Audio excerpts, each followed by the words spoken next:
دغه وجه چې نن پابندۍ لګي دا په جماعت لګي، نن پابندۍ لګي دا په مدرسه لګي، نن مثال په تور د غیر نظر چې دی نو په جماعت او په مدرسه لګي. ولې هغوی ته پته ده چې بهي دا د ایمان د جوړېدو د اسلام د خورېدو کارخانې دي. که ایمان جوړېږي او مضبوطېږي نو هغه د مدرسې او د جماعت نه. اسلام که خورېږي هغه د مدرسې او د جماعت نه. که دین نن سبا په دنیا کې بول بالا کېږي دا د مدرسې او د جماعت نه. نو هغوی اصل دشمني د مدرسې او د جماعت سره شروع کړه. لہذا پښتو مشهور متل دی وایي څه دشمن هم هوښیار دی او څه دوست چې دی هغه کم عقل دی. زمونږ چې کوم د اسلام دشمنان دي هغوی خپل د هوښیارتیا مظاهره کوي، او زمونږ چې کوم دوستان دي مسلمانان دي په ظاهري باندې کلمه ګو دي، د وخت حکمرانان دي هغه انتهایي بېوقوفه دي. هغوی د هغوی په اشارو روان دي، د اسلام او د اهل اسلام خلاف استعمالېږي.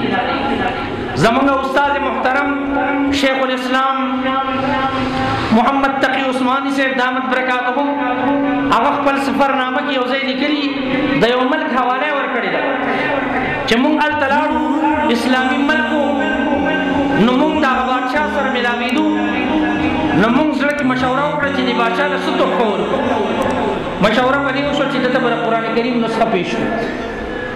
وایي چې کله موږ لاړو د هغه چې کوم پي ایس و هغه موږ ته وایي چې تاسو به بادشاه ته څه پیش کوئ؟ موږ وایي څه وایي قرآن کریم. وایي نه نه قرآن به ورته نه پیش کوو. وایي ځکه دې سره بیا دلته اقلیت دی، غیر مسلمه دي، د هغوی زړه پې ماتېږي. وایي دغه زمونږ ډېر زیات خفه شو چې یو اسلامي ملک، یو اسلامي بادشاه او د ټولو نه بهترین تحفه کلام الله د خدای کلام په هغې چې کوم دی هغه نه قبلوي. وایي په دغه ماښام په دغه ملک کې یو جلسه وه د مسلمانانو اجتماع وه. وایي هغه د لکونو په تعداد کې وه او د ډېر لرې لرې نه خلک 2 ورځې 3 ورځې سفر یې کړی و راغلي. نو یو طرف ته د عوامو د اسلام سره محبت او بل طرف د حکمرانانو د اسلام نه نفرت. دا حالات تقریبا په هر اسلامي ملک کې روان دي او پاکستان ستاسو د مخې دی.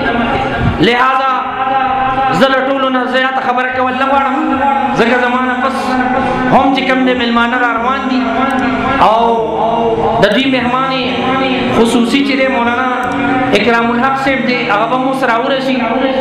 خو لیکن دا خبره د کوټ ملګرو ته، د کوټ مسلمانانو ته، د کوټ چې کوم دی غیرتیانو ته، ایماندارو ته، علما دي او که عوام دي، دا ورته واضح کول غواړو چې بهي نن د مدرسو د جماعتونو او د اسلام د عقیدو او د اسلامي ضروري احکاماتو خلاف یو مقابله، یو جنگ شروع دی او خصوصا میډیا جنگ شروع دی.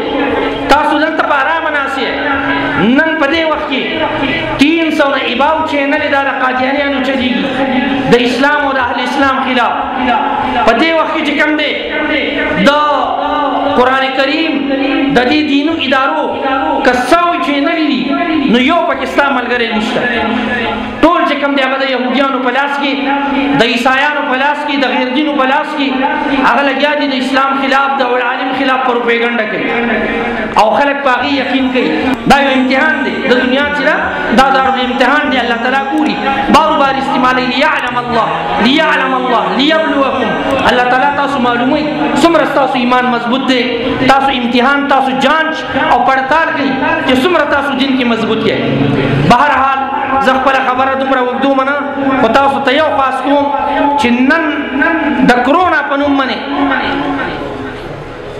دا خبره ډېره د نوټ کولو ده. اول کرونا نه وه، پلانینګ و، په تېر ځل پلانینګ و او اوس چې کوم دی په دې کې جنګ دی چې دا موجوده کرونا مصنوعي ده که حقیقي ده. مخکې په تېر کال دا جنګ و چې کرونا شته که نشته،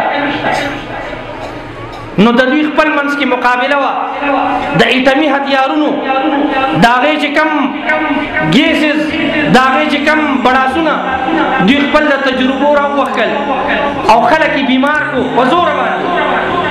هغه ادمي اثرات په خلکو پرېوته خپلې تجربې غټو قوتونو او طاقتونو هغوی چې کوم په خپل منځ کې وکړي اوس د هغې زور ټول مسلمان له راغی ځکه راغی چې هغوی ته دومره پابندۍ نشته د هغوی خبرې به تاسو ورنه رئ پابندي مونږ باندې راله حج لاله بند کو په تېر کال څه کال بیا یو پلان روان دی په تېر کال په ټولو ممالکو کې جوماتونه بند شو سوا د پاکستان